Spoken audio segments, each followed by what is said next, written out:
डूबता है, यह फैक्ट है। उसी तरह वो दुनिया भी हक है कि मरने के बाद हिसाब किताब लिया जाएगा। चाहे तुर्रम खां हो, सिकंदर खां हो, रुस्तम खां हो, चाहे कोई भी पठान हो, कोई भी राजपूत हो, कोई ब्राह्मण हो, कोई बच नहीं पाएगा अल्लाह के अजाब से। अल्लाह कहता है कि अल-यौम नख्तिमु अला अफ़वाहिहिम, क़यामत के दिन आज हम इन काफिरों बदकारों के मुंह को सील कर देंगे।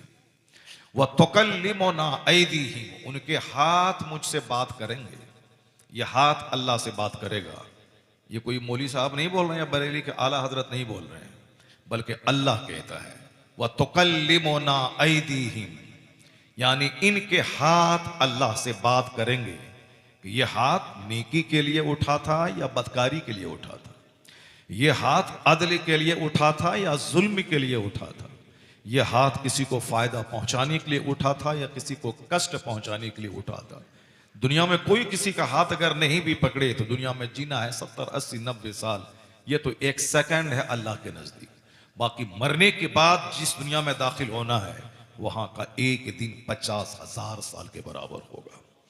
उस दुनिया में बंदा बच के नहीं जा पाएगा, इस दुनिया में भी नहीं बचेगा। इस दुनिया में भी अल्लाह ने किसको छोड़ा है? अल्लाह ने नमरूद को मामूली मच्छर मक्खी से तबाह बर्बाद कर डाला। इस दुनिया में फिरौन जैसे 400 साल जबरदस्त हाकिम, 4 दिन नहीं, 4 महीना नहीं, 4 साल नहीं, 400 साल जो इस रुए जमीन पर का एक हिस्सा मिस्र है वहां का हाकिम बना रहा, जुल्म करता था ताकि कोई मेरा मद्दे मुकाबिल ना खड़ा हो। उसको किसी नजूमी ने कहा था कि एक लड़का पैदा होगा तेरी सल्तनत को हिला डालेगा। उन्होंने मारे गुस्से के जितने पैदा होने वाले लड़के थे सबको ज़बह करना शुरू कर दिया। ना कोई मर्द बचेगा, ना इसकी हुकूमत के खिलाफ इसको आंख दिखलाएगा। चुनांचे अल्लाह रब्बुल इज्जत जब उसको तबाह करना चाहा तो उसकी अक्ल पे पर्दा डाल के उसी के घर में जनाब मूसा अलैहिस्सलाम की परवरिश फरमा दी, उसकी तबाही का इंतजाम फरमाया। 400 साल की लंबी उम्र देने के बाद अल्लाह ने उसे पानी में डूबा के तड़पा तड़पा के मार दिया। फिरौन घिघियाता रहा, कहता रहा कि अब मैं ईमान लाता हूं। अल्लाह ने कहा अल आना वक़द असैत क़ब्ल व कुन्त मिनल मुफ़सिदीन, अभी तो ईमान लाता है, अभी जब मौत को देखा डूबना लगा तब कहता है कि मैं ईमान लाता हूं। जैसे आमतौर पर समाज का यही तौर तरीका होता है, जब मुसीबत में फंसता है तब बंदा मौलाना को याद करता है, तब दुआ तावीज़ के लिए पीर साहब के पास दौड़ता है, तब वह मस्जिद में दौड़ता है। और जब खुशहाल है, सेहतमंद है, दौलत भी आ रही है, आमदनी भी अच्छी है, कौन मौलाना, कैसा पीर, कैसी तावीज़, कैसी दुआ, कैसी मस्जिद, कैसा नफल, कुछ नहीं। उस वक्त वह पैसे के बल पे डकारें लेता है, सीना तान के चलता है कि पूरे पीपल साना को तबाह बर्बाद कर देंगे। कौन है जो मेरी तरह कमाता है, मेरी तरह खाता है? जब अल्लाह तबारक व तआला एक कांटा पैर में चुभा देता है, वो कांटा जब कैंसर और नासूर की शक्ल ले लेता है, अब जब उसको लगता है कि अब मैं दुनिया छोड़ के चला जाऊंगा, अब वो घिघिया के सबसे माफी मांगने लगता है। तब लोग कहते हैं कि बड़ा चाहता था कि मैं जो चाहूंगा सो कर लूंगा, अब तो पता चल गया कि बंदों के चाहने से कुछ नहीं होता है, वही होता है जो मंजूर खुदा होता है। अल्लाह ताला बड़े बड़े घमंडियों को तोड़ डाला। छोटा सा घर बना के, छोटी सी गाड़ी खरीद के, छोटे से 2-4 बच्चे पैदा करके, खूबसूरत बीवी करके, 2-4 गाड़ी खरीद के क्या इतराता है? यहां तो 1 महीने तक फिरौन चलता, अपने बाग में चलता। आया है रिवायत में इतनी दौलत उसके पास थी कि 1 महीने तक अगर फिरौन चलता तो सिर्फ अपने बाग में चलता। इतनी हुकूमत अल्लाह ने दी थी, इतना लंबा घना बाग उसका था। मगर अल्लाह ने सारे गुरूर को तोड़कर उसे पानी में डुबाया और डूबते हुए कहने लगा फिरौन कि अब मैं ईमान लाता हूं, अब मुझको माफ कर दिया जाए। तो अल्लाह कहता है नहीं, ऐसा नहीं होगा। आज हम तेरी लाश बचाएंगे, आज फलयौमा नोनज्जी का बेबदन का, आज मैं तेरी डेड बॉडी बचाऊंगा। क्यों बचाऊंगा? ताकि तेरे बाद जितने लोग आए उनके लिए तू इबरत का सामान बन जाए। लेतकून लेमन खल्फक आया, कुरान शरीफ में आया है कि जब वो कहने लगा कि मैं ईमान लाया, तो अल्लाह कहता है नहीं, फलयौम नुनज्जी का बेबदन का लितकून लिमन खल्फका आया व इन्ना कसीरम मिनन नास अन आयातिना लगाफिलीन। अल्लाह कहता है ये और बात है कि अक्सर लोग निशानियों से गाफिल हैं, हिदायत से गाफिल हैं। वो देखने के बाद अक्सर लोग नहीं मानेंगे, लेकिन हमने तो इबरत बनाया ताकि जो जन्नती है, जो नसीहत पाने वाला है, जो अल्लाह से डरने वाला है, वो इस कहानी से इबरत हासिल करे, वो अल्लाह से डरने लगे, अपने दिल को अल्लाह के खौफ से भर डाले। बाकी जो नहीं डरेगा उसके लिए तो आज मैंने जैसे फिरौन को डुबाया 400 साल बादशाहत देने के बाद, वैसे ही तुमको जहन्नम की आग में डाल दूंगा।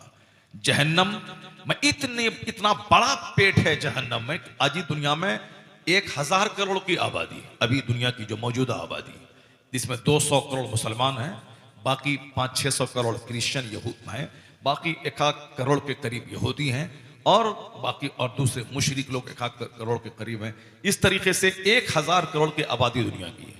और जब से दुनिया बनी है, जनाब आदम अलैहिस्सलाम के बाद से लेकर अब तक कितने खरब लोग पैदा हुए, जितने लोग हैं गिनती के कम लोग जन्नती होंगे, मेजॉरिटी लोगों की जहन्नमी होगी, जहन्नम की होगी, जहन्नमियों की होगी।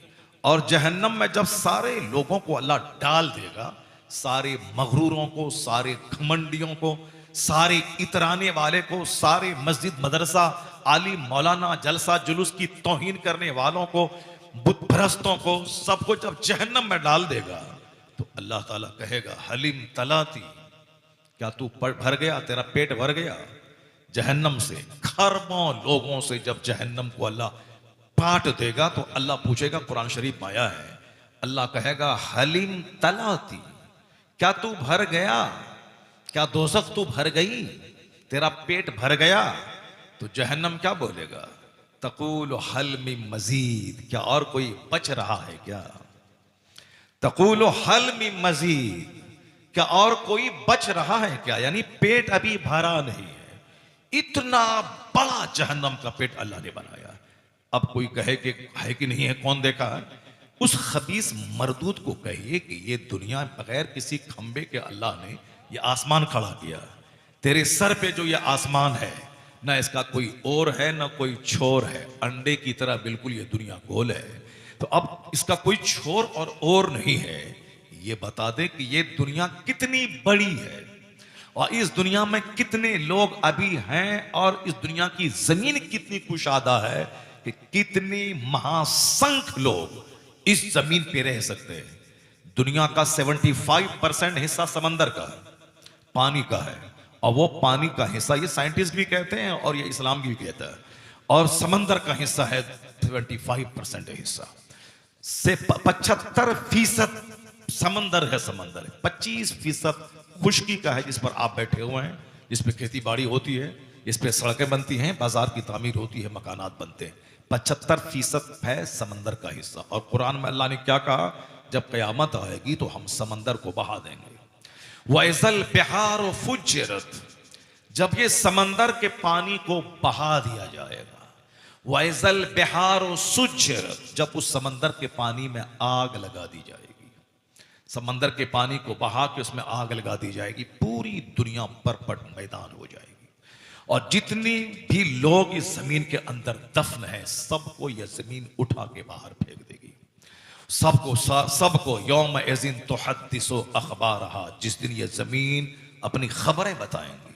व इज़ा ज़ुलज़िलतिल अर्दु ज़िलज़ालहा व अखरजतिल अर्दु अस्क़ालहा, जमीन अपने बोझ को निकाल के बाहर फेंक देगी।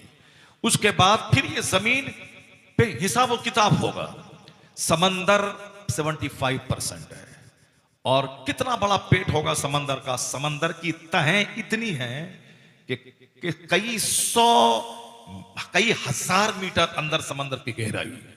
वो टाइटैनिक जहाज जिसको देखने के लिए 4 खरबपति ब्रिटेन का जो जा रहे थे, और टाइटैनिक जहाज जो बहुत पहले डूबा था, उसका मलबा को देखने के लिए 2 करोड़ रुपया का टिकट लेकर ये 4 अरबपति उस पनडुब्बी में सवार होके नीचे जा रहे थे, ताकि वहां उस जहाज के मलबे को देखें।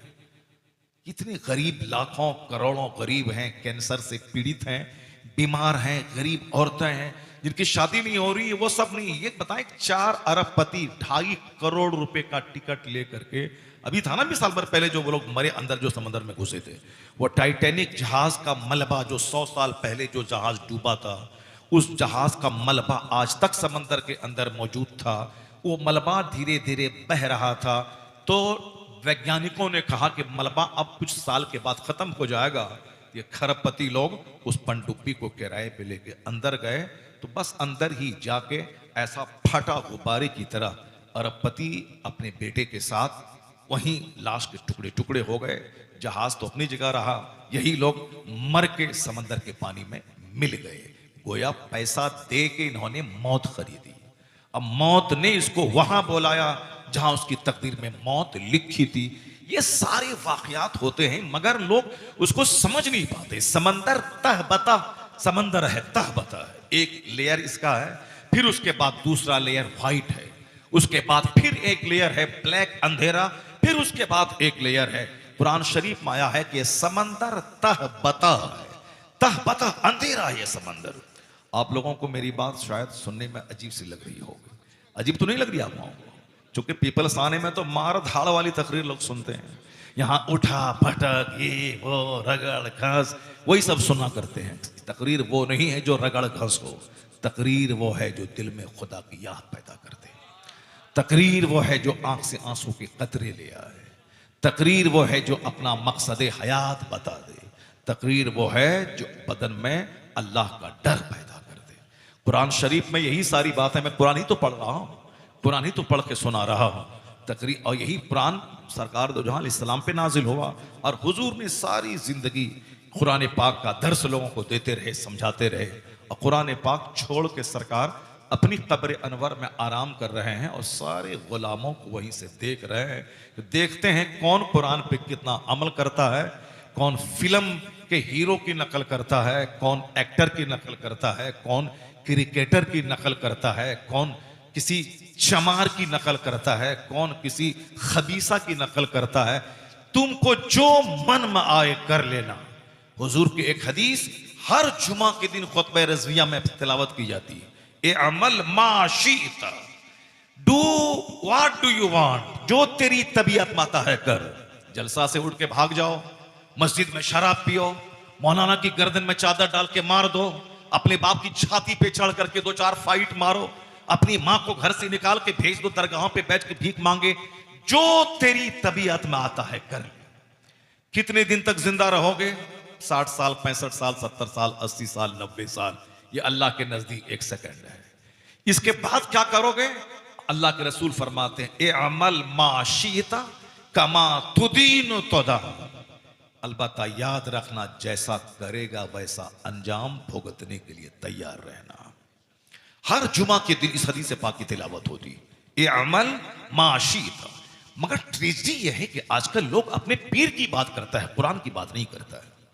आजकल लोग अखबार की बात करता है, कुरान की बात नहीं करता है। अपने पीर की करामत बयान करता है मगर कुरान शरीफ नहीं बयान करता है। अपने पीर के बाल बच्चों की जिंदगी बयान करता है, मुस्तफा की जिंदगी बयान नहीं करता है। सरकार के सहाबा की जिंदगी बयान नहीं करता है। हुजूर ने कहा था असहाबी कन नुजूम बिअय्यिहिम इक्तदैतुम इह्तदैतुम। मेरे सहाबा सितारों की तरह, जिसकी तुम पैरवी करोगे हिदायत पा जाओगे।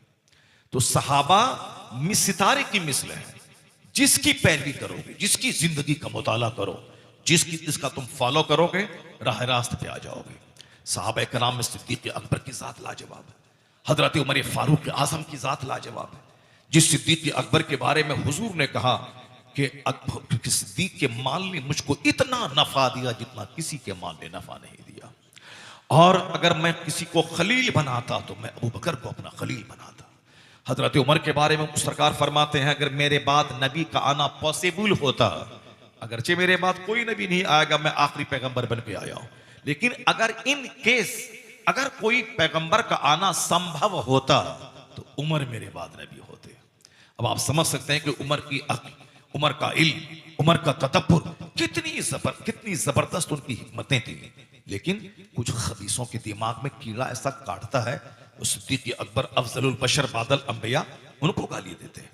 हजरत उमर फारूक आजम उनके खिलाफ ऑल फॉल बकते हैं। हजरत उस्मान गनी जो साहिब हिजरतैन है, जिन्होंने पहली हिजरत हबशा की तरफ की, दूसरी हिजरत मदीना की तरफ की, साहिब हिजरतैन, माल सारी दौलत छोड़ के अल्लाह की राह में वतन छोड़ के चला जाना, इसे एक हिजरत कहते हैं। उस्मान गनी डबल हिजरत आपने की। उस्मान गनी के निकाह में सारे पैगंबरों के सरदार की 2 बेटियां उसके निकाह में, एक बेटी निकाह में थी, इनका इंतकाल हो गया, दूसरी बेटी आपने उनके निकाह में दिया, पहले रुकैया को दिया, फिर उम्मे कुलसुम को दिया, दोनों का इंतकाल हो गया। तो हुजूर ने क्या कहा, ए उस्मान, अगर मेरे पास 40 बेटियां होती तो एक एक करके सब तुम्हारे निकाह में दे देता। कितना एतमाद था पैगंबर आजम अलैहिस्सलाम को हजरत उस्मान गनी पे। मगर खबीसों मरदूदों की कमी नहीं है इस दुनिया में। इस दुनिया में अल्लाह के मुनकिरों की, मुस्तफ़ा की तौहीन करने वालों की, मुस्तफ़ा के सहाबा को गाली देने वालों की कमी नहीं। इसलिए मैंने कहा ना कि जन्नत में मुश्किल से थोड़े लोग जाएंगे, और जहन्नम का पेट इतना बड़ा बनाया है कि न अमेरिका का प्रेसिडेंट से जहन्नम भरेगा, न हिंदुस्तान के किसी मंत्री से जहन्नम का पेट भरेगा, न दुनिया के शरीरों, शराबियों, पापियों, जुआरियों, सूदखोरों, हरामखोरों, माँ बाप के नाफरमानों और जुआ बाजों से जहन्नम भरेगा। इतना बड़ा पेट है क्योंकि दुनिया शरीरों से भरी हुई है। नबी जब भी किसी कौम में आते थे लोग उनका मजाक उड़ाते थे। हम लोग तो चलो खाना खाते हैं इसलिए मेरी बात में असर नहीं रहा, हम लोग लिफाफ लेते हैं इसलिए चलो मेरी बात में असर नहीं रहा। मगर अंबिया कराम जो इस दुनिया में आते थे वह लोगों से तबलीग दीन के बदले में खाना तक नहीं मांगते थे, तबलीग दीन के बदले में नजराना तक नहीं लेते थे। वो कहते थे ला उरीदु मिनकुम, मैं तुमसे इसका कोई बदला नहीं मांगता हूं। आज शरीर बदतमीज किस्म का आदमी जिसको नमाजी नहीं बनना है, जन्नती नहीं बनना है, शरीफ नहीं बनना है, जिसको खबीस मरदूद ही रहना है, वो कहता है कि मौलाना की तकरीर में असर कहां रहा, ये तो लिफाफ लेते हैं तो खाना खाते हैं। मैं कहता हूं खबीसों मरदूदो, अपने सीने पे मातम करो। आसमान से पानी गिरता है, जरखेज जमीन उस पानी को जज्ब करके शानदार फसल उगाती है, और वही पानी पत्थर पे पड़ता है। अब पानी ढलक के नीचे गिर जाता है, पत्थर सूखा का सूखा रहता है। कसूर पानी का नहीं है, कसूर उस पत्थर का है जिस पत्थर में वो पानी जज्ब नहीं होता है। वही पानी जमीन पे पड़ा, नर्म जमीन, शानदार गेहूं, गन्ना, चावल, सारी फसलें लहलहा उठती हैं, मगर वही पत्थर है सूखा का सूखा रहता है। ये खबीस मरदूद अपनी शरारत पे पर्दा डालने के लिए क्या कहता है, मौलाना लोगों में की बातों में असर नहीं रहा, ये खाना खाते हैं मुर्ग मुसल्लम और ये लिफाफ लेते हैं तो कैसे असर होगा। मैंने कहा खबीसों, ये हिदायत के लिए अल्लाह ने पैगंबरों को भेजा था, और वो पैगंबर खाना तक नहीं मांगते थे तकरीर के बदले में, वो पैगंबर लिफाफ नहीं मांगते थे तकरीर के बदले में। मगर लोगों ने जवाब में क्या कहा उनसे, तुम तो हल्की बात कहते हो। उन लोगों ने खतरनाक बात कह दी। क्या खतरनाक बात कह दी? उन लोगों ने, शरीरों ने, काफिरों ने, मुशरिकों ने पैगंबरों को गाली दिया, उनके ऊपर में धूल डाला, उनके ऊपर पत्थर की बारिश की, और किसी काफिर से नहीं रहा गया तो पैगंबर के घर में आग लगा दी, किसी और काफिर से नहीं रहा गया तो आरे से चीर दिया। जनाबे ज़करिया अलैहिस्सलाम को आरे से चीर दिया गया, किसके बदले में? वो अल्लाह का पैगाम पहुंचाते थे। जनाबे यहया अलैहिस्सलाम को कत्ल कर दिया गया, किसके बदले में? वो अल्लाह का पैगाम पहुंचाते थे।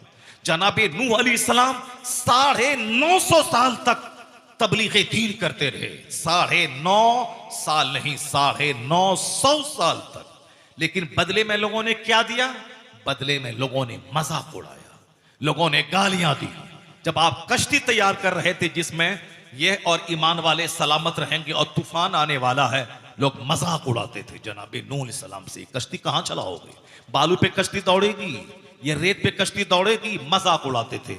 जनाबे नूह अलैहिस्सलाम कहते थे आज मेरा मजाक उड़ा लो, कल मैं तुझ पर हंसूंगा, कल मैं तेरा मजाक उड़ाऊंगा, आज तुमको जितना मजाक उड़ाना है उड़ा ले। अब बताइए कि खाना तक नहीं मांगते थे, वो अल्लाह के नबी और रसूल थे। लोगों ने बदले में गालियां दी, बदले में आरे से चीर दिया, बदले में घर में आग लगा दी। इसका मतलब यह निकला कि इंसान का नेचर है, जब भी उनको उनकी बुराई की मजम्मत की जाती है, यह इंसान तिलमिलाने लगता है। जब ये इंसान का मजाज है, जब कोई शराबी होगा, मैं शराब की मजम्मत करूंगा, वो शराब नहीं छोड़ना चाहेगा, वो क्या करेगा? समझाने वाले का मुखालिफ बन जाएगा, समझाने वाले को गाली देगा, समझाने वाले को डूमरलाइज करने के लिए उनका ऐब तलाश करेगा, उनका ऐब ढूंढ के लोगों के सामने हाईलाइट करेगा। ये मस्जिद का इमाम जो जुमा के दिन शराब के खिलाफ तकरीर किया था, ये मौलवी साहब की बीवी को मैंने देखा था सोनार की दुकान पे बैठ के ये हाथों का कंगन मरा रही थी। मैंने इस मौलवी साहब को देखा था, ये साहब नकाब में मलबूस थे, इसकी बीवी वो सब्जी खरीद रही थी। ये मौलवी साहब को मैंने देखा था खेत में हल चला रहा था। ये मौलवी साहब को मैंने देखा था चौक पे बैठ करके दूसरों के साथ गपशप कर रहा था। यानी बिना बगैर सर पैर की बातें बोलना, क्योंकि सीने में लगी है उनके आग, उनको वह शराबी है, शराब के खिलाफ उसने तकरीर की है, इसलिए वो बदन हाथ तिल मिला रहा है, वह सामने वाले लोगों के सामने जलील और रुस्वा हो रहा है।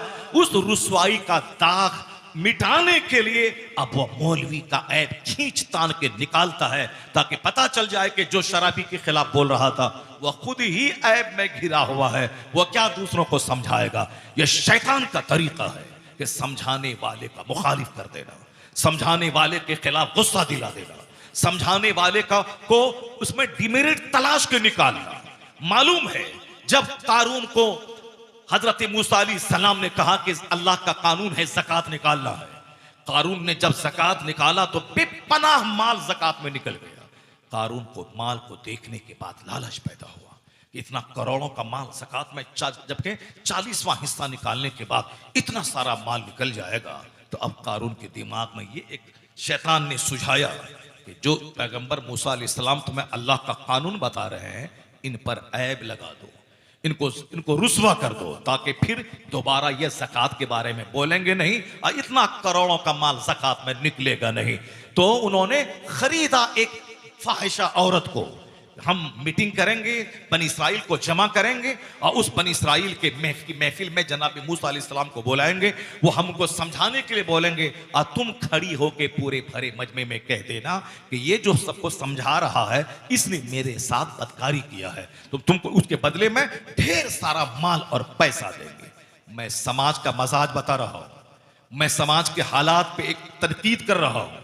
आज जो लोग आलिमों के खिलाफ, आज जो लोग खुतबे जुमा के खिलाफ, जो लोग तकरीरों के खिलाफ बोलते हैं, साहब मैं उनको कह रहा हूं कि ये लोग किसी जनाकार जो समाज का चौधरी है उसके खिलाफ कोई तहरीक नहीं छेड़ता। जो समाज के शराबी, जो अपने दोस्तों यारों के साथ शराब की भट्टी में बैठकर रोजाना शराब पीता है, उसके खिलाफ ये नहीं बोलता है कि इनकी बेटी की शादी में नहीं जाएंगे, इनके घर के सोफे पे नहीं बैठेंगे, ये शराबी है, इसके अंग अंग में शराब है। जबकि हदीस में आया है कि एक बूंद शराब अगर किसी के बदन में दाखिल हो जाए तो उसकी कोई दुआ कबूल नहीं, कोई नेक अमल कबूल नहीं होता। अगर उसी हालत में मर जाए तो उस पर जन्नत की खुशबू हराम हो जाती है। उसी हालत में अगर वह मर जाए जन्नत की खुशबू हराम हो जाती है। लेकिन नानी मरे किसी की जो उस शराबी के खिलाफ बोले, मैं इसके घर में नहीं जाऊंगा, मैं इसके सोफा पे नहीं बैठूंगा, मैं इसकी बेटी की शादी में शरीक नहीं होऊंगा, नहीं, क्योंकि वहां डर है। वो शराबी प्रधान है, वो शराबी गांव का वार्ड कमिश्नर है, वो शराबी गांव का अरबपति है, वो शराबी गांव का जमींदार है। मगर ये मस्जिद का मौलवी साहब, ये तो 10,000 कमाने वाला गरीब मौलवी है, ये अगर कुछ बोला शराब के खिलाफ, ज़िना के खिलाफ, सूद के खिलाफ, साहब तो अब उनके खिलाफ तरह तरह के ऐब, हर चाय की दुकान पे ऐब निकाले जाते हैं। जो ऐब का पुतला है उसके खिलाफ नहीं बोलता, क्यों? वो 2-4 जूता मार के चेहरा लाल कर देगा, और ये गरीब मौलवी तो कुछ कर नहीं पाएगा। इसलिए चाय की दुकान पे उनके खिलाफ, पान की दुकान पे उनके खिलाफ साहब एक तहरीक चल रही है। सुनो, ये पुराना दस्तूर है शरीरों का, उन्होंने पैगंबरों को नहीं छोड़ा, पैगंबरों के घर में आग लगा दी, पैगंबरों की गर्दनों पे छुरी चला दी। अल्लाह रब्बुल इज्जत क्या कहता है?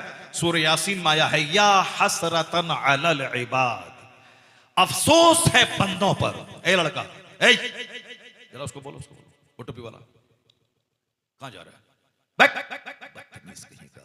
एक तो जलसा जुलूस होता नहीं, और जब होता है तो नाच के भागता है, कोई चूटी काट रहा हो।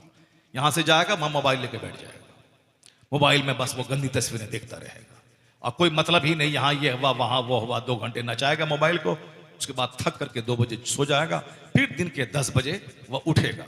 आया है हदीस में कि वह लोग जो दिन में दूसरों का मुंह तकते हैं, गधों की तरह जीते हैं, और रात में मुर्दार की तरह सो जाते हैं।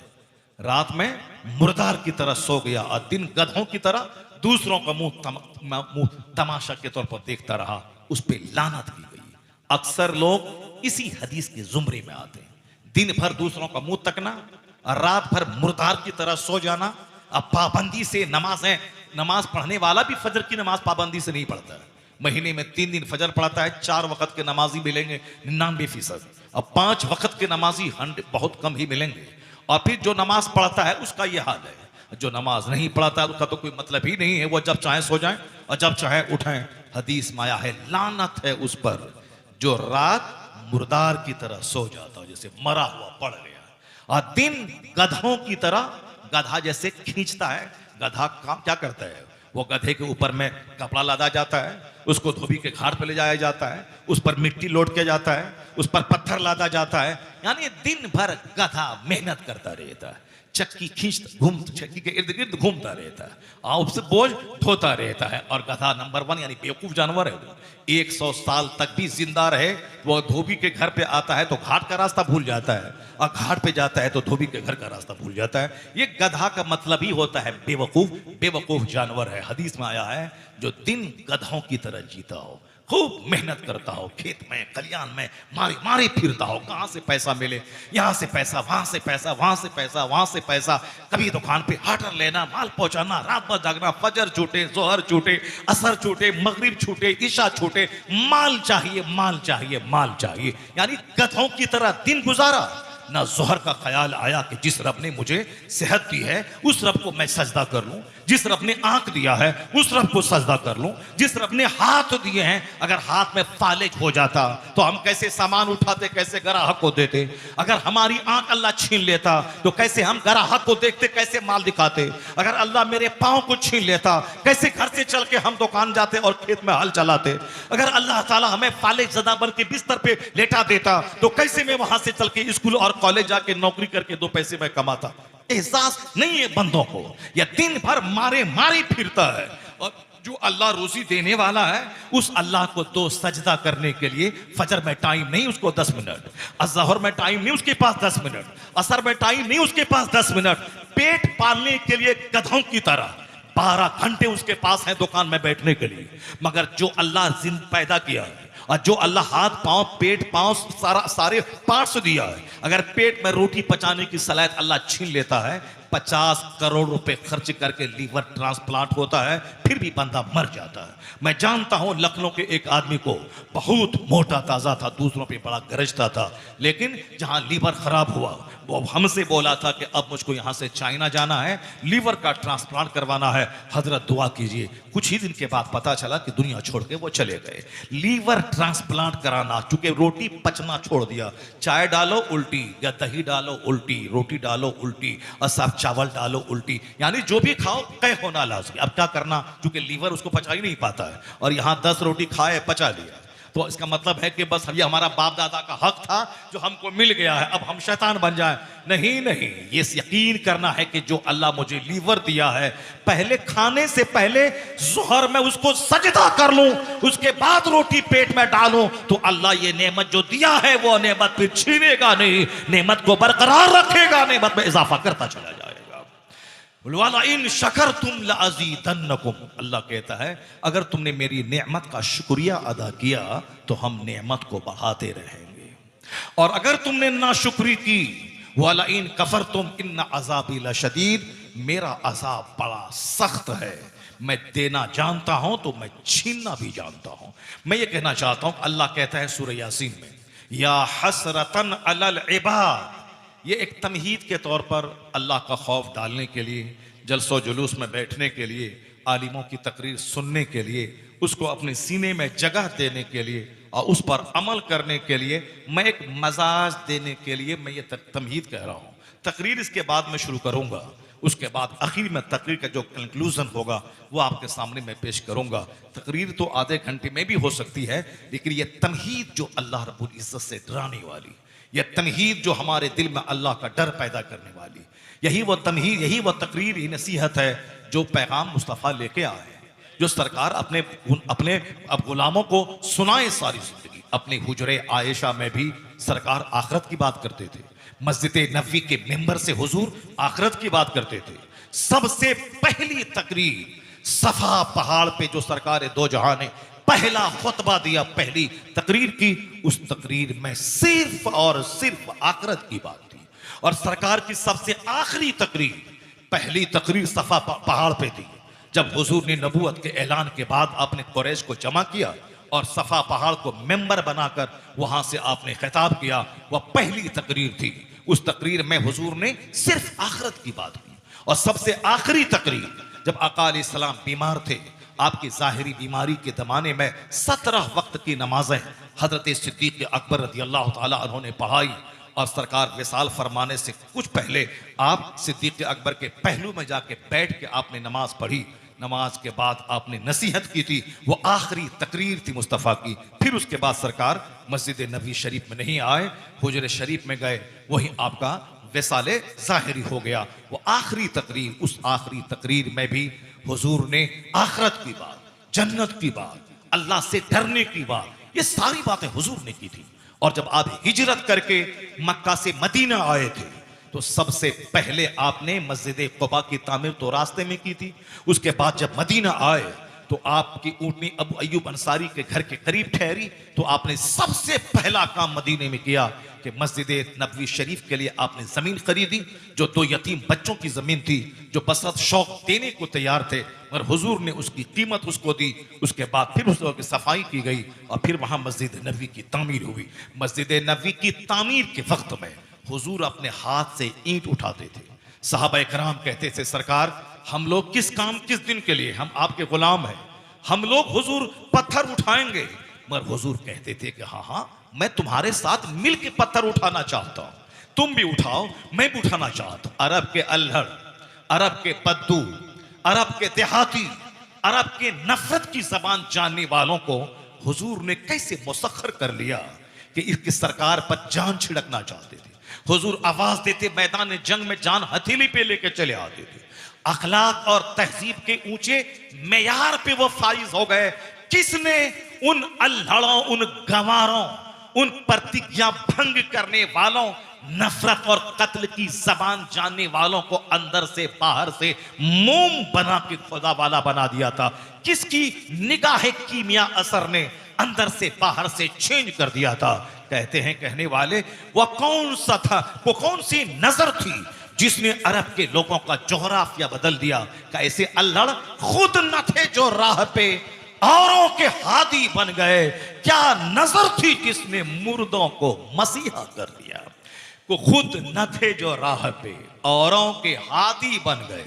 जो खुद रास्ते पे नहीं थे वह दूसरों के हादी बन गए, वह दूसरों के गाइड बन गए, दूसरों के टार्च बियरर ऑफ लाइट बन गए, दूसरों के लिए सिविलाइजेशन और कल्चर के हाई पीक पर पहुंचने वाले, गाइडेंस देने वाले वो गाइड बन गए। खुद न थे जो राह पे औरों के हादी बन गए। क्या नजर थी जिसने मुर्दों को मसीहा कर दिया? क्या नजर थी मुस्तफा की जिसने उन मुर्दों को जिंदा ही नहीं किया बल्कि दूसरों को जिंदगी देने वाला बना दिया? मसीहा कहते हैं जिंदगी देने वाला। जो खुद मुर्दा थे मुस्तफ़ा ने उनको मसीहा कर दिया। आज वो सहाबे कराम अरब की ज़मीन से निकले, सारी दुनिया को जिंदगी दे दी, सारी दुनिया में इनकलाब बर्पा कर दिया। किसने किया? हुजूर का यही अखलाक था, जिस अखलाक की वजह से सहाबा कराम आप पर जान छिड़कने को तैयार रहते थे। वो ईंट उठाते थे, हुजूर उनके साथ में ईंट उठाते थे। जब वो देखता था कि मेरा आका, मेरे मालिक, मेरे पेशवा, मेरे रहनुमा, मेरे सरदार खुद ईंट उठा रहे हैं, तो उन ईंट उठाने वाले गुलामों के दिल में क्या वलवला पैदा होता होगा, क्या जोश पैदा होता होगा। हुजूर ने ईंट उठाते हुए जो कुछ पढ़ते थे वो बताना मेरा मकसूद है। हुजूर जब ईंट उठाते थे तो क्या कहते थे? आज हमारा मकसद हयात क्या है? सिर्फ दुनिया।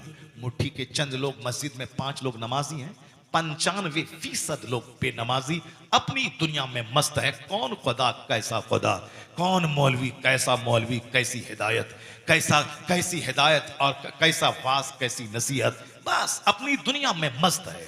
वह दुनिया जिस दुनिया की मजम्मत हुजूर ने की।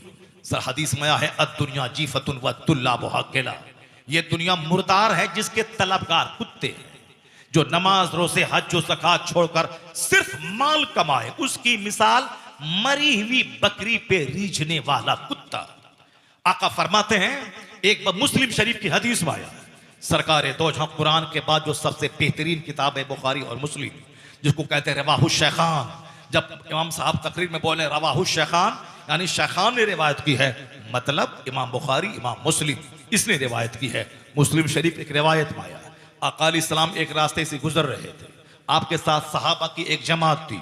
आपने एक ऐबदार बकरी जिसके कान कटे हुए थे या कान छोटे थे, उस मरी हुई बकरी एक कूड़ा करकट के ढेर पे पड़ी हुई थी। सरकार के साथ सहाबा कराम का एक छोटा सा गिरोह था, आपके साथ चल रहा था। हुजूर रुक गए, कहां? कूड़ा करकट के ढेर के पास रुक गए। आपने वो मरी हुई बकरी के कान पकड़ के कहा, अय्युकुम, तुम में से कौन है जो इस बकरी को बेदिरहमिन, 1 दिरहम के बदले में खरीदेगा? कौन है तुम में से जो इस मरी हुई बकरी को 1 दिरहम के बदले में खरीदेगा? सहाबे कराम ने कहा, सरकार ये तो ऐबदार बकरी है, अगर ये जिंदा भी होती तो भी लोग नहीं खरीदता, क्योंकि ये ऐबदार है।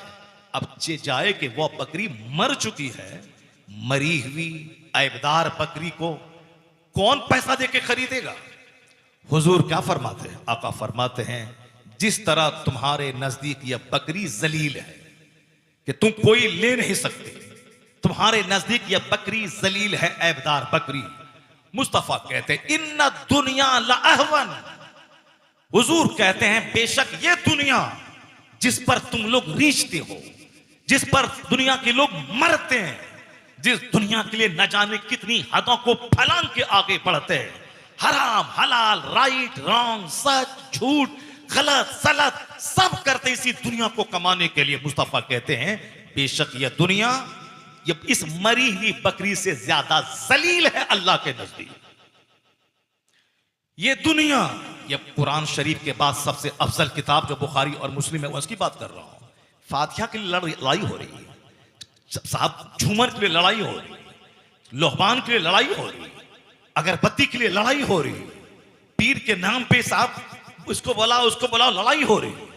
और मुस्तफा ने जो कुछ कहा उसके लिए कोई बात नहीं। हुजूर ने क्या कहा, कैसे जीने का पैगाम दिया, कुछ नहीं। मुस्तफा का नाम लेना है सिर्फ जुलूस के दिन, ताकि खूब झंडा उठाएं और ईद मिलादुन नबी का जश्न मनाएं। एक दिन झंडा उठाना यह बहुत आसान काम है, और इसी एक दिन की वजह से अगर जन्नत मिल जाए, ये करोड़ों कानून जो इस्लाम के हैं, इस कानून का क्या मतलब है? सिर्फ झंडा उठा देने के बाद बस जन्नती हो गए? मजार पे एक दिन गए, लोबान जलाया, जन्नती हो गए? बताशा पे फातिहा पढ़ा, जन्नती हो गए? गौसे पाक का लंगर का फातिहा दिलाया, खाए को पेट भर के और सोए जम के, जन्नती हो गए? नहीं, लंगर फर्ज वाजिब नहीं, फातिहा फर्ज वाजिब नहीं, जुलूस मोहम्मदी फर्ज वाजिब नहीं, लाइटिंग फर्ज वाजिब नहीं है। अच्छा काम है, सवाब का काम है, सवाब का काम है, मगर फर्ज वाजिब नहीं है कि इसके बगैर हम मुसलमान नहीं रहेंगे। नहीं, फर्ज है क्या? इस्लाम का बुनियादी पिलर है नमाज, इस्लाम का बुनियादी पिलर है रोजा, इस्लाम का बुनियादी पिलर है ज़कात, यानी बुनियल इस्लाम अला खम्स। ये बुखारी शरीफ की हदीस में आया है कि Islam is based on 5 pillars. इस्लाम 5 बुनियादों पर कायम है। वह 5 बुनियादों में से एक बड़ी बुनियाद है नमाज, एक दूसरी बुनियाद है रोजा, तीसरी बुनियाद है ज़कात, चौथी बुनियाद है हज, और फर्स्ट बुनियाद है तौहीद, यानी अल्लाह रब्बुल इज्जत पे ईमान लाना, कलमा पढ़ना। ये 5 बेसिक बुनियाद, इस पर इस्लाम की छतें खड़ी रहती है। आदमी को जायजा लेना चाहिए अपने नमाज का, जो एक बुनियादी पिलर है। जायजा लेना चाहिए, नमाज फर्ज भी 10-12 साल में, अभी उम्र हो रही है मेरी 45 साल, मैं पक्का नमाजी नहीं बन पाया। नमाजी बन भी गया तो 4 टाइम का नमाजी बना। जितनी नमाजें कसा हैं 10-20 साल की, उन नमाजों का क्या होगा उसकी कोई फिक्र नहीं है। बस एक दिन हाथ में झंडा लिया, डीजे बजाया और झूमा गाया, शोड़ा आया शोड़ा आया, बस जन्नत हमारी जागीर हो गई। उसके बाद साल के 364 दिन चाहे शराब पिएं, जिना करें, सूद खाएं, जुआ खेलें, माँ बाप को सताएं, पड़ोसी से कुत्ते की तरह लड़ें, लगे कि इंसान जी रहा है कि जानवर जी रहा है। सिर्फ लड़ाई, सिर्फ झगड़ा, सिर्फ नफरत, सिर्फ खुदूरत, सिर्फ कीना, सिर्फ गिलासत में लिपटे हुए रहें, यही है नहीं ये मसलक के आला हजरत। मसलक के आला हजरत ये नहीं है। मसलक के आला हजरत के क्या है? मसलक के आला हजरत में सबसे पहला बुनियादी फर्ज है, फर्ज आज़म है नमाज। वो नमाज, रोजा, हज, ज़कात, आदाब, अखलाक। कयामत के दिन सबसे पहले जो नेकी तौली जाएगी वो आदमी का हुस्न अखलाक है। कैसे माँ बाप से सलूक है, कैसे बीवी से सलूक है, कैसे पड़ोसी से सलूक है, कैसे रिश्तेदारों से सलूक है, कैसे समाज के गरीबों से सलूक है, कैसे समाज की औरतों से सलूक है, कैसे बेवाओं, माजूरों, मिस्किनों से सलूक है। इंसान पैदा ही हुआ है आदमियत के लिए, इंसानियत के लिए, ह्यूमैनिटी के लिए, और आदमी वही है जो दूसरों को अपने से फायदा पहुंचाता हो। आज आदमी की परिभाषा वही है जो अपने से दूसरों को तकलीफ पहुंचाता हो। जबान से तकलीफ देना, आंख से तकलीफ देना, हाथ से तकलीफ देना, पांव से तकलीफ देना। आज आदमी वो है जो दूसरों को कष्ट ना दे, तो वो कोई आदमी है क्या? जबकि आज सारी दुनिया में ये नारा है, the best man is one who is profitable for others. तुम में सबसे अच्छा आदमी वो है जो अपने से दूसरों को लाभ पहुंचाए। बोली बोलकर, मशवरा देकर, मुस्कुराकर, हाथ बोझ उठाकर, उनके साथ चलकर, उनका गम सुनकर, उनकी मदद करके, यानी जो प्रॉफिटेबल हो दूसरों के लिए, माँ बाप के लिए, भाई बहन के लिए, औलाद के लिए, बच्चों के लिए, पड़ोसी के लिए, रिश्तेदार के लिए, सफर के साथी के लिए, जो प्रॉफिटेबल हो वही आदमी है। द बेस्ट अमॉन्ग यू, तुम में सबसे बेहतर आदमी वो है। इसीलिए तुम मैं कभी कभी 50 लाख के मजमे में कहता हूं, अमेरिका कहता है तुम में सबसे अच्छा आदमी वो है जो दूसरों के लिए प्रॉफिटेबल हो। हिंदुस्तान के प्राइम मिनिस्टर आज कहते हैं the best among you is one who is profitable for others. तुम में सबसे अच्छा वो है जो दूसरों को अपने से लाभ पहुंचाने वाला हो। वरना खरबों की दौलतें कमाने के बाद जानवरों की जिंदगी गुजारने से क्या फायदा है, जब तक तेरी दौलत से दूसरों को फायदा ना हो। बिल गेट्स अमेरिका का सबसे बड़ा दौलतमंद पूरी दुनिया का, वह बोलता था एक वक्त में एक कार पे चल सकता हूं, मगर ये हजारों कार मेरे पास हैं, इस पर चलते हैं मेरे नौकर गुलाम, मेरे भाई भतीजे चलते हैं।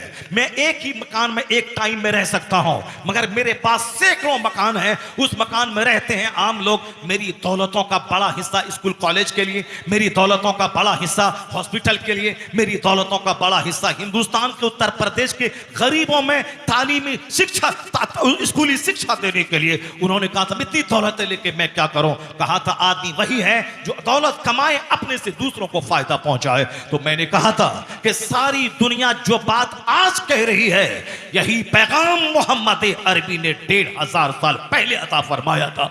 हुजूर ने कहा था खैरुन्नास मय्यनफउन्नास, तुम में सबसे बेहतर वो है जो दूसरों को अपने से फायदा पहुंचाने वाला हो। इसलिए मैं कहता हूं दुनिया का कोई बड़ा से बड़ा दानिश्वर अगर अच्छी बात बोल रहा है, अगर वो बात अच्छी है, तो सबसे पहले वो बात पैगंबर आज़म अलैहिस्सलाम ने दुनिया को बताई है। सारी अच्छाइयों का रिश्ता मुस्तफा जाने रहमत से जुड़ा हुआ।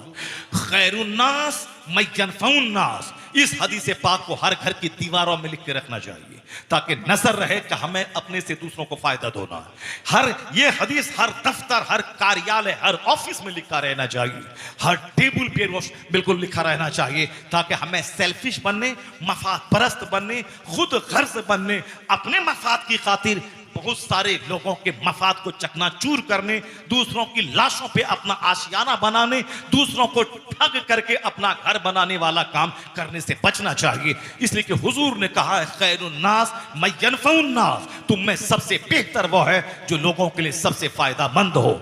आज जरूरत है जो लोग इस्लाम को बदनाम करना चाहते हैं, उन्हें बताया जाए कि मेरे पैगंबर का आदर्श क्या है, हमारे पैगंबर का गाइडलाइंस क्या है, हमारे पैगंबर ने लोगों को क्या रुश्द हिदायत दिए हैं, क्या जीने का मार्गदर्शन किया है। लोग नहीं जानते हैं। इस कोई गांधी के अहिंसा को लेके बैठे हैं, कोई अंबेडकर का फार्मूला लेके बैठा है, कोई इब्राहिम लिंकन की democracy is the government of the people for the people by the people का फार्मूला लेके बैठा है, कोई साहब मसूलिनी का फार्मूला लेके बैठा है। लेकिन अगर बंदा मुस्तफा जाने रहमत को कायदे से पढ़ ले, वो वही बोलेगा जो अमेरिका का डॉक्टर माइकल हार्ट आज से 40 साल पहले उन्होंने अपना दिल खोल के रख दिया था। ये हिंदुस्तान का रामगिरी, ये हिंदुस्तान का कमलेश तिवारी, इन जैसे वह लोग जो मुस्तफा की शान में बकवास करते हैं, वो नहीं जानते हैं कि मुस्तफा कौन है। वो अंधविश्वास में बोल रहा, अंधविश्वास में बोल रहा है, वो अंधभक्त, वो अंधभक्ति में बोल रहा है, वह दुश्मनी में बोल रहा है, वह दूसरों से सुन सुन के बोल रहा है, वो अपना मुताला करके नहीं बोल रहा है। लेकिन जिस दिन वह मुस्तफा को पढ़ लेगा, जिस दिन वह मुस्तफा की हयात का मुताला कर लेगा, जिस दिन पैगंबर आजम की बायोग्राफी को पढ़ लेगा कि वह कब पैदा हो गए, वो उन्होंने कब उनको नबूवत मिली, उन्होंने कब पैगाम दिए, उन्होंने जवानी कैसे गुजारी, उन्होंने बचपन कैसे गुजारा, उन्होंने रात कैसे गुजारी, उन्होंने दिन कैसे गुजारा, उन्होंने हिजरत से पहले मक्का में कैसे रहा, वो मदीना आने के बाद कैसे जिंदगी के दिन गुजारे, वह मैदान जंग में कैसे रहे, वह सुलह के टेबल पे कैसे रहे, वह मस्जिद नबी के मेंबर से कैसे रहे। उनकी सारी जिंदगी एक सिराज मुनीरा चमकते सूरज की तरह इंसानियत के सामने मौजूद है। मगर कोई पढ़े तो सही, ये साफ दो रोटी खाने के लिए नबी को गाली देता है ताकि अंध भक्तों के बीच का लीडर बन जाए और अंध भक्त उसको 2 टका दे दे और गाड़ी खरीद के उसको दे दे, इसलिए नबी को गाली देता है। मगर अमेरिका का डॉक्टर माइकल हार्ट आज से 40 साल पहले 1978 में उन्होंने डिसीजन लिया था कि मैं इस धरती का सबसे महानतम, सबसे सफलतम, सबसे कामयाब तरीन इंसान की सूची में तैयार करूंगा।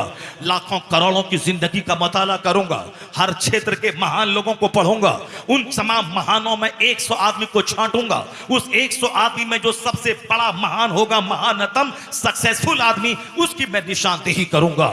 और वो आदमी महान के क्राइटेरिया होगी, वो आदमी जिसके फॉलोवर्स के एतबार से, जिसकी तालीमात के असर के असरात के एतबार से, जिसके गाइडलाइंस के इंपैक्ट के एतबार से, जो हर अहद, हर जमाने और हर मुल्क में जिसका अपना एक इंप्रेशन हो, उस हिसाब से मैं क्राइटेरिया मैं तय करके उसके रैंकिंग करूंगा। मोहब्बत को मैं दखल नहीं दूंगा कि मुझसे जिसको मोहब्बत है मैं उसको अव्वल नंबर पे दे दिया। मैं अकीदत को दखल नहीं दूंगा कि मैं जिस पैगंबर का फॉलोवर हूं उस पैगंबर का नाम दे दूंगा, नहीं, मैं सच्चाई फैक्ट की बुनियाद पर मैं ये रैंकिंग करूंगा कि इस दुनिया का सबसे सफलतम पुरुष की सूची में किसका नाम अव्वल आएगा। उन्होंने मेहनतें की, मैं कहता मेहनत, वो किताब आज तक छप रही है, परे से बाहर है। या रामगिरी को चाहिए कि मुस्तफा को गाली देने से पहले उस किताब का मुताला कर ले।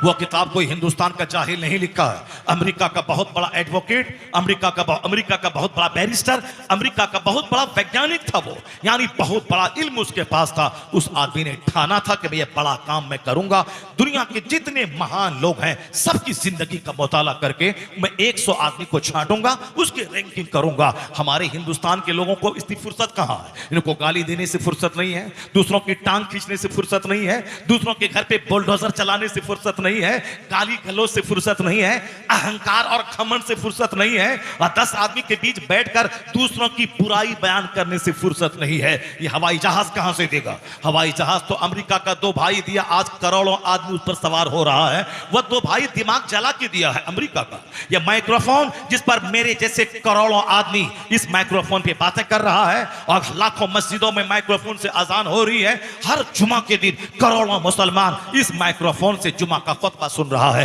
यह बनाने वाला डेविड हग्स वो इंडिया का नहीं था, वो 7 समंदर पार का यूरोप का एक स्कॉलर था। हवाई जहाज देने वाला, लैपटॉप देने वाला, मोबाइल देने वाला, ये सब 7 समंदर पार का दानिश्वर। हिंदुस्तान के लोग मारधाड़ करें, पूजा के नाम पे हुल्लड़बाजी करें, दूसरों के मकान पे कीचड़ फेंकें, दूसरों के मकान को जला के मजाक उड़ाएं, दूसरों के लोगों का की हुटिंग करें, दूसरों को बर्बाद करने का प्लान बनाएं, और साहब ये प्रोटेस्ट करें, एहतजाज करें, मकान जलाएं, रेलवे की पटरी उखाड़ें और बैंक को नोचें। यही वजह है जितने बड़े बड़े वैज्ञानिक हुए वो सारे के सारे 7 समंदर पार के, यूरोप के, अमेरिका के। जैसे हवाई जहाज, माइक्रोफोन, मोबाइल, लैपटॉप, साहब कंप्यूटर, साहब टेलीविजन देने वाला जो हर घर में, दुनिया के 10 करोड़ इंसानों में बमुश्किल तमाम 1-2 करोड़ होंगे मेरी तरह जिसके घर में टेलीविजन नहीं होगा, वरना अक्सर 90% लोगों के घर में साहब टेलीविजन मौजूद है। दिन रात उसी से लोग चिपके हुए रहते हैं, उसके बाद भी पेट नहीं भरता। तकरीर सुनो तो कितनी तकरीरें सुनेंगे, लेकिन टेलीविजन में वही एक सलमान, वही एक शाहरुख खान, वही एक अमिताभ बच्चन, वही एक करीना, वही एक हेमा मालिनी, वही मोहम्मद रफी, वही मोहम्मद अजीज, उसी का गाना, उसी का डायलॉग, उसी औरतों का नाचना, उसी का नीम बरहना कपड़ा पहनना, उसी की पैरी में सारे मर्द औरत परेशान है। उसी की धारावाहिक, उसी की फिल्में। कोई नहीं बोलता एक बंदा कि कितना अमिताभ को 50 साल से ढोऊं, कितना सलमान को 50 साल से ढोऊं, कितना शाहरुख खान को 50 साल से ढोऊं, और कितना वही म्यूजिक को 50 साल से ढोऊं, कितना उसी लड़की के डांस को 50 साल से ढोऊं। कोई नहीं बोलता, क्योंकि वहां शैतान है जो लज्जतें दिलाता है। इसलिए वही एक गाना 50 बार से सुन रहा है और 50 साल से सुन रहा है, फिर भी शैतान उसका पेट भरने नहीं देता, मोह भंग नहीं होता। और जुमा के खुतबे से मोह भंग हो रहा है, तकरीर से मोह भंग हो रहा है, मत समझाने से, वही नमाज रोजा समझाएंगे और क्या समझाएंगे, उससे मोह भंग हो रहा है। मस्जिद में खुतबा लंबा 5 मिनट हुआ तो साहब तलवे का गुस्सा सर पे आ गया। अब इमाम की खैरियत रही है, अगले जुमा से पहले हटाने की तदबीर हो रही है। वही बंदा नमाज पढ़ने के बाद मस्जिद से बाहर रेलवे स्टेशन पे अब प्लेटफॉर्म पे 1 घंटे से खड़ा होकर के धूप में जलकर वो बस का इंतजार कर रहा है। अब वहां नहीं बोलता कि बस वाले ड्राइवर को जान मार दूंगा, वो नहीं बोलता कि उत्तर प्रदेश की गवर्नमेंट, उत्तर प्रदेश के वजीर आला के घर पे जाके कत्ल कर दूंगा, तुम्हारी बस क्यों लेट चल रही है, तुम्हारी ट्रेन क्यों लेट चल रही है, हम 1 घंटा से बैठे हुए हैं, क्या मतलब, क्या समझ लिया है तुम। नानी मरे किसकी कि वो इस तरह की बातें बोले। ये सारा गुस्सा तो कमजोर इमाम पे निकलता है, सारा गुस्सा तो कमजोर मौलवी पे निकलता है। यानी कमजोरों पे गुस्सा, गुस्सा भी बड़ा चालाक है, ताकतवर पे गुस्सा नहीं आता, 2-4 जूता मारने वाले पे गुस्सा नहीं आता, हुकूमत पे गुस्सा नहीं आता, पुलिस वाले पे गुस्सा नहीं आता, रेलवे के ड्राइवर पे गुस्सा नहीं आता, रेलवे के साहब गार्ड पे गुस्सा नहीं आता। ये गुस्सा आता है बेचारा मौजिन पे, ये गुस्सा आता है बेचारा इमाम पे, ये गुस्सा आता है बेचारा मौलाना पे, लेकिन समाज के डकैतों चोरों पे गुस्सा नहीं आता। कोई नेता को आना था 10 बजे भाषण देने के लिए, वो आता है शाम के 5 बजे, 8 घंटे से लोग वेट कर रहे हैं, कोई नहीं बोलता। ये नेता तुमको आना था 10 बजे, तुम क्यों आए हो 2 बजे, तुमको आना था 10 बजे, तुम क्यों आए हो 5 बजे। मैंने खुद देखा कि राजीव गांधी जिंदा था, उनको आना था दिन के 2 बजे, मगर रात के 11 बजे उनकी तकरीर हो रही थी हमारे शहर के सबसे बड़े मैदान में। मैं उसी रास्ते से गुजर रहा था रात के 9 बजे, और राजीव गांधी उधर बजा रहे थे, अपना भाषण दे रहे थे, और लोग, ये कोई नहीं बोला इनको आना था दिन के 2 बजे, ये रात के 9 बजे क्यों आ रहे हैं। क्यों? वो नेता है, नेता की धमक और है, नेता की धमक और है, पुलिस वाले की धमक और है। ये मौलवी साहब का कोई वैल्यू नहीं है, जबकि वह नेता, वो मौलवी साहब के सामने इसकी कोई हैसियत, कोई औकात नहीं है। जिस नबी का कलमा हम पढ़ते हैं वह नबी सबसे बेमिसाल, और जो आलिम है वह नाइबे पैगंबर होता है, नाइबे रसूल होता है। 1 लाख बीघा जमीन का जोतने वाला वह जमींदार है, नाइबे पैगंबर नहीं। वह 50 फैक्ट्री का मालिक, वह कैपिटलिस्ट है, इंडस्ट्रियलिस्ट है, वो नाइबे पैगंबर नहीं। वह साहब 1000 मकान का किराया खाने वाला, वह मकान वाला है, वह साहिब सरवत है, मगर नाइबे पैगंबर नहीं। मगर किराए के घर में रहने वाला, अगर सीने में कुरान का इल्म है, हदीस का इल्म है, वो आलिम है, और फिर ये आलिम नाइबे पैगंबर है। जिस तरह मुस्तफा लाजवाब, मुस्तफा के सदके उनका नाइब भी लाजवाब, उनका नाइब लाजवाब। तो नाइब के हिसाब से आलिम को देखेंगे तो कभी उनके खिलाफ गुस्सा नहीं आएगा, क्योंकि नबी से अपना ईमान का रिश्ता जुड़ा हुआ है। नबी की जरा सी तौहीन करे बंदा तो काफिर हो जाएगा, ईमान से उसका रिश्ता खत्म हो जाएगा। उसी तरह नाइबे पैगंबर की तौहीन बाज जिहद से आदमी को इस्लाम से दूर कर देती है। ये इस पर 1000 गुस्सा आए, मगर संभल के, ये नाइबे रसूल है, ये नाइबे पैगंबर है, ये हमें दीन सिखाता है, ये कुरान हदीस का इल्म सीने में रखता है। इनको इनकी बातें, मुस्तफा की बातें इनकी जबान से सुनने को मिलती है। ये मुस्तफा की हदीस पढ़ता है, जुमा के दिन मुस्तफा ने ये कहा, तकरीर में मुस्तफा ने ये कहा, वाज की महफिलों में मुस्तफा ने ये कहा, सीरत की महफिलों में मुस्तफा ने ये कहा, अपने हुजरे में हुजूर ने ये कहा, निकाह के खुतबे में हुजूर ने ये कहा, जुमा के खुतबे में हुजूर ने ये कहा, ईदैन की तकरीर में हुजूर ने ये कहा। ये हमें जीने का रास्ता बताते हैं, जन्नत का रास्ता बताते हैं। जो कुछ मुस्तफा ने कहा वह पैगाम पहुंचाते हैं। इसलिए मुस्तफा ने इनको दुआ दे दी है। तुम 1000 काली बको, तुम 1000 इनके 10,000 रुपए से इनको गरीब समझो, मगर इनको जो मुस्तफा की दुआ लगी है, उस दुआ का इनाम यह है कि इनका चेहरा मामूली कमाई में हरा भरा रहता है। 1 करोड़ कमाने वाला, उनका चेहरा गुस्से से तमतमाता रहता है। आमदनी घट जाए तो जहर खा जाके मर जाता है। गोरा चेहरा, दौलतों की हवस में काला है, मगर ये 10,000 कमाने वाला ये जुब्बा टोपी अमामा बांध कर जब ये जुमा के दिन मेंबर पे खड़ा होता है, ऐसा लगता है जैसे कोई कमांडर इन चीफ है जो फौज को ललकार रहा है, कोई बादशाह है जो रियाया से खिताब कर रहा है। इनके कमरे में मुश्क है,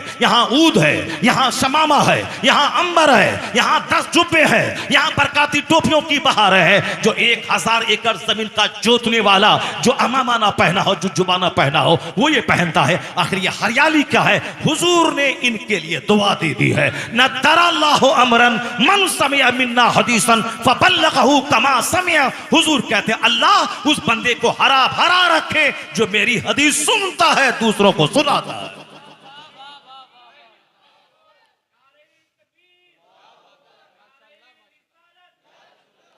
अल्लाह मेक हिम ग्रीन, अल्लाह उसे हरा भरा रखे जो मेरी हदीस सुनता है, जो दूसरों को सुनाता है। हर जगह गुस्सा को पीने वाला बनिए, गुस्सा को टॉलरेट करने वाला बनिए। आका अलैहिस्सलाम फरमाते हैं लैसा शदीदु बिस्सुरा इन्नमा शदीदुल लज़ी यमलिकु नफ्सहु इंदल गज़ब। आज गुस्सा बड़ा चालाक है। मैंने कहा ना कि कमजोरों पे ज्यादा गुस्सा आता है, दौलतमंदों पे, ताकतवरों पे जो एक फाइट मारे, धसा दे उधर और दीवार में उधर गिरा दे, उस पर गुस्सा नहीं आता है डर के बारे। गुस्सा तो हम जैसे कमजोरों पे आता है, गुस्सा तो साहब मौजिन और इमाम पे आता है, मगर जो 2-4 तमाचा मार के चेहरा लाल करे उस घोंडे पे, उस डकैत पे, उसके गुस्सा नहीं आता है। जो तुम माफिया हो, जो 2-4-10 को मारने वाला हो, 10-20 को मर्डर करके आया हो, उसके खिलाफ कोई बोले कि नानी मरे, जो उसके खिलाफ कोई बोले नहीं। या अब किसके खिलाफ बोलना? मौलाना के खिलाफ, आलिम के खिलाफ, पीर साहब के खिलाफ, जो हमें जन्नत का रास्ता बताता है, उसके खिलाफ बोलना। हुजूर ने क्या कहा? लैसा शदीदु बिस्सुरआ, वो पहलवान नहीं है जो कुश्ती में सामने वाले को पछाड़ दे। द स्ट्रॉन्ग मैन, वो भी स्ट्रॉन्ग नहीं है, वो बहादुर नहीं है जो सामने वाले को कुश्ती में, इन रेस्टलिंग कुश्ती में पछाड़ दे, वो बहादुर नहीं है। बहादुर कौन है?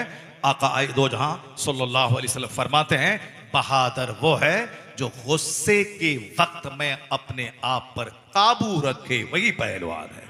इन्नमा शदीदुल लज़ी यमलिकु नफ्सहु इंदल गज़ब, यानी हु कंट्रोल्स हिमसेल्फ, जो अपने आप पे कंट्रोल करता है in the state of anger, गुस्से की हालत में जो अपने आप पे कंट्रोल कर ले, वही असल में पहलवान है, वही असल में बहादुर है। ऐसा नहीं गुस्से में तलाक होती है, गुस्से में साहब एक मर्द जब कुएं में छलांग लगा देता है, गुस्से में एक मौलवी मुगल सराय का अपनी बीवी की वजह से फांसी के फंदे पे लटक गया, गुस्से की वजह से एक नाद खां वो फांसी के फंदे पे अभी 1 साल पहले लटक गया। गुस्से में आदमी कुफ्र बक जाता है, गुस्से में आदमी तलाक दे देता है, गुस्से में आदमी अपनी जान दे देता है। गुस्से में एक लड़की थी जो अपने शौहर के नारवा सुलूक की वजह से तंग आके साबरमती नदी में, अहमदाबाद में नदी में कूद गई, सारा हिंदुस्तान थर्रा गया, सहम सा गया। आयशा नाम की वो लड़की समंदर में कूद पड़ी। इसी गुस्से की वजह से आग लगती है, गुस्से की वजह से जंग होती है, गुस्से की वजह से दोस्त खानदान आपस में तबाह होता है, गुस्से की वजह से न जाने कितनों की नाक मिट्टी में मिल जाती है। इसलिए बहादुर वो नहीं है जो फट से मुंह में जो आए बक दे, बहादुर वो है जो अपने गुस्से पे कंट्रोल रखे, जो खामोशी इख्तियार करे, जो धैर्य रखे, जो पेशेंस रखे। ये ह्यूमन क्वालिटीज है जो आका दो जहां अलैहिस्सलाम दुनिया में लेके आए। बातें हमारी तवील हो जाएगी, बात से बात पैदा होती है, इसीलिए बात थोड़ी सी तवील और लंबी फैल जाती है। अब मैं बात समेट कर मैं तकरीर की तरफ आता हूं। इस बात को पहले मैं मुकम्मल कर दूं, उसके बाद मैं तमहीद मुकम्मल कर दूं, फिर उसके बाद मैं तकरीर का चैप्टर खोलता हूं। मैं देखता हूं पीपलसाना के लोग आज तकरीर सुनने वाला हारता है या बोलने वाला आज हार रहा है। मैं देखता बहुत तकरीरें आपने सुनी है, बहुत बड़े बड़े मौलाना आए हैं, आपने तकरीरें सुनी है। मैं देखता हूं कि आज पीपलसाना वाला हारता है या मैं हारता हूं, या आप जीतते हैं या मैं जीतता हूं। जो आखिर तक रहेगा, जो नहीं हारेगा, जो महफिल से नहीं भागेगा, वही जीतेगा। और जो थक जाएगा, हार जाएगा, भाग जाने लगेगा, समझ लूंगा कि वो हार गया। मैं देखता हूं कि मैं हारता हूं या आप हारते हैं। बहुत पीपल्स आने वाले को साहब अपने आप पर नाज है कि हमारे यहाँ बहुत सारे जलसे होते हैं, हमारे यहाँ बड़े बड़े मौलाना आते हैं। मैं देखता हूं कितने बड़े बड़े मौलाना आए, जिनके यहाँ बड़े बड़े मौलाना आते हैं वह ढेर तकरीर सुनने का आदि बंद होता है, वह ढेर तकरीर सुनता है।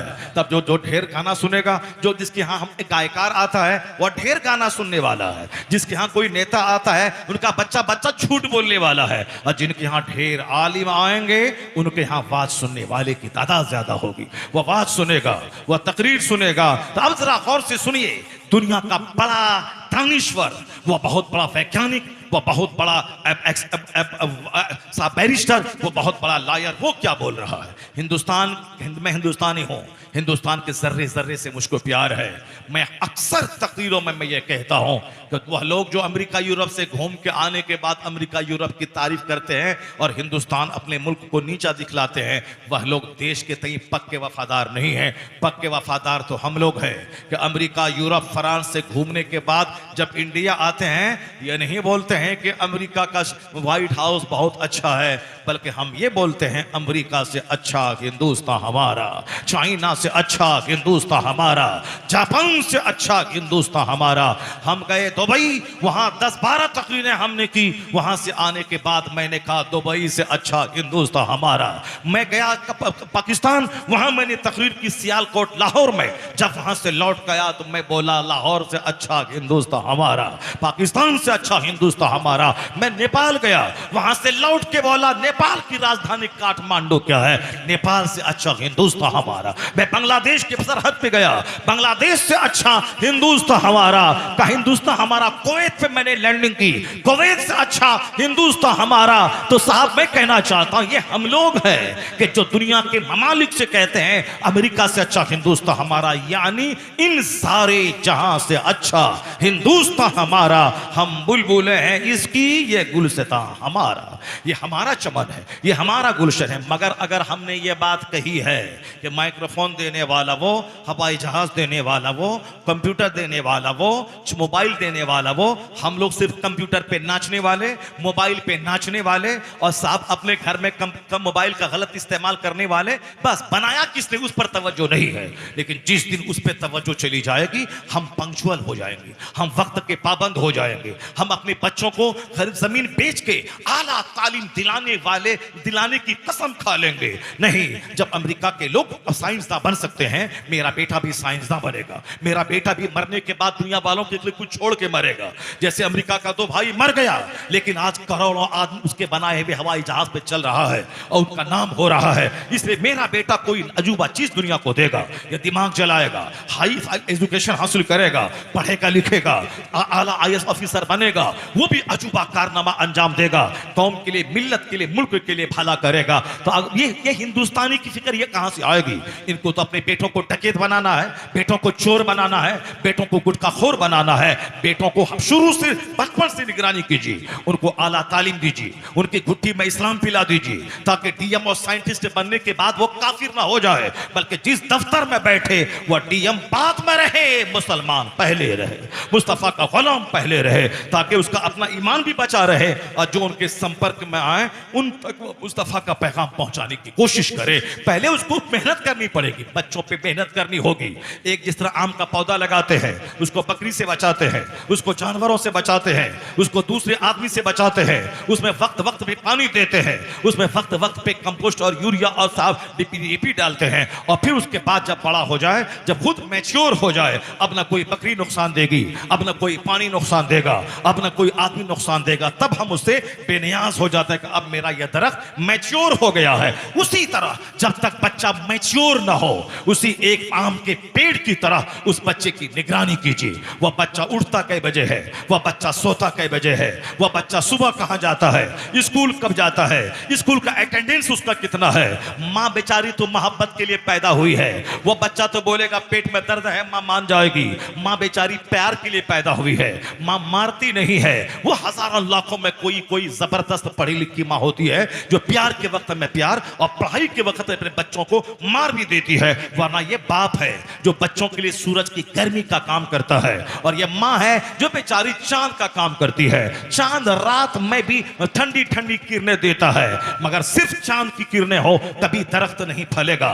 दरख्त को आगे बढ़ने के लिए उसको सूरज की धूप चाहिए, उसको जबरदस्त धूप चाहिए, तब यह तो पौधा जल जल कर तब वह मुतवाना और ताकतवर होता है। तो उसी तरह बाप का का प्यार बच्चों के लिए सूरज की रोशनी का काम देता है, बाप का प्यार बच्चों के लिए सूरज की रोशनी का काम देता है। तो एक पत्ते की तरह निगरानी कीजिए, दरख्त की तरह बच्चों की निगरानी कीजिए। और जब बच्चा मैच्योर हो जाए, जब बच्चा तालीम याफ्ता हो जाए, जब बच्चा खुद भले और बुरे में फर्क महसूस करने लगे, तब उसी आम के पेड़ की तरह उस बच्चे को छोड़ दीजिए। उसके बाद भी कोई उस दरख्त को काट न दे। आप निगरानी करते हैं, उसी तरह कोई बदअकीदा आपके बच्चे के वजूद को हिला न दे, कोई गलत सोहबत बच्चे को तबाह न कर दे। इसलिए जब तक आप जिंदा हैं, चाहे बूढ़ा क्यों ना हो जाए, आपका बेटा 50 साल का अधेड़ क्यों ना हो जाए, बच्चों पे हमेशा नजर रहनी चाहिए, बच्चों को हमेशा समझाते रहना चाहिए, बच्चों को अपने से कभी अलग नहीं करना चाहिए। चाहे दूर घर रहे, मगर काहे बगाहे वक्फे वक्फे से अपने पास बुलाकर दस्तरखान पे बिठा के खिलाकर उनकी एक्टिविटीज की जानकारी लेते रहना चाहिए। यही इस्लाम सिखाता है, यही इस्लाम बताता है, यही पैगाम इस्लाम है। अगर आपने एक पेड़ की तरह उसकी निगरानी की, फिर क्या होगा? वह फल इतना जबरदस्त देगा कि आप भी माला माल हो जाएंगे, और जो समाज उस पेड़ के बाजू से गुजरेगा उसको साई से भी फायदा पहुंचेगा, फल से भी फायदा पहुंचेगा। आप ऐसा नहीं खुद साख्ता।